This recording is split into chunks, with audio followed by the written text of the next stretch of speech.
Tragedia e para disa ditëve në të cilën mbeti vdekur dizenjatori i njohur Festimi Sufis dhe e plagosur gruaja e tij tiktokerja Rina Maloku, po vazhdon të komentohet me të madhe, mirë po jo në rrugën zyrtare. Kjo ngjarje e ka qit edhe një herë në pas se sa shumë në Kosovë krijohet opinion publik përmes kanaleve jo zyrtare, në këtë rast siç është TikToku. Po besoj që gjatë këtyre ditëve secili prej jush i ka rënë me pa në llogaritë pa verifikuara në TikTok, të cilat shpërndojnë lajme të llojit "Arrestohet Rina Maloku", duke aluduar në faktin se kinse ajo është fajtore për vdekjen e burrit të saj, apo në ngjarje tjera teori konspirative që në dorën e zemër nuk e di se as ka po përhapen. Ma e keqja e krejt kësaj është se njerëzit po ju besojnë. Ju besojnë këtyne faqeve pa adres, pa numër, pa kontakt, thjesht ju besojnë. Për ma tepër krijojnë opinionin dhe pastaj hyjnë i komentojnë e vjellin vrerë pa asnjë fakt.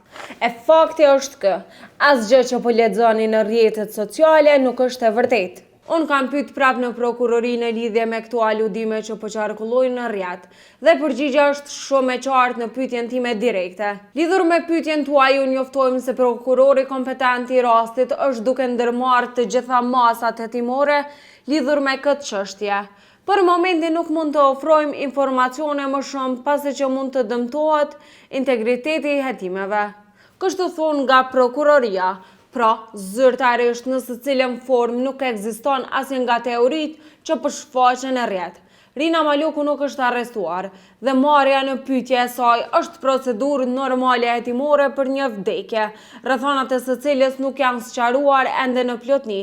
Në anën tjetër, autopsia e trupit të pajetë është bërë dhe nuk dihet ende nëse raporti autopsisë nga mjekësia ligjore është dërguar në prokurori, pasi që vetëm ai raport do të mund të sqaronte më mirë rrethonat e asaj çka ndodhi. Ky raport është vënë shkaku se kanë pas me u krye dhe analizat toksikologjike dhe laboratori ku kryen këto analiza është jashtë funksionit shkaku i zjarrit që pati rënë në Institutin e Mjekësisë Ligjore, por cili është versioni i parë dhe deri tash i vetmi zyrtar mbi rastin, që ka thuaj në raportin e policisë një ditë pas ngjarjes. Është raportuar se i dyshuari mashkull kosovar dyshohet se fillimisht ka thirrë me thik bashkëshortën e tij dhe më pas ka goditur veten. Në vendin e ngjarjes kanë dalë njësitet policore, si dhe njësia e emergjencës ku kanë konstatuar vdekjen e tij.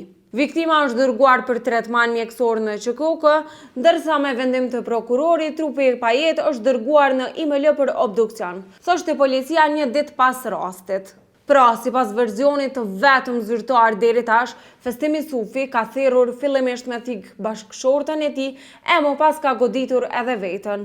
Dizenjatori Festimi Sufi u varros të shtunën e kaluar, ceremoninë të cilën ishte edhe gruaja e tij Rina, që u pa me një fash në gisht.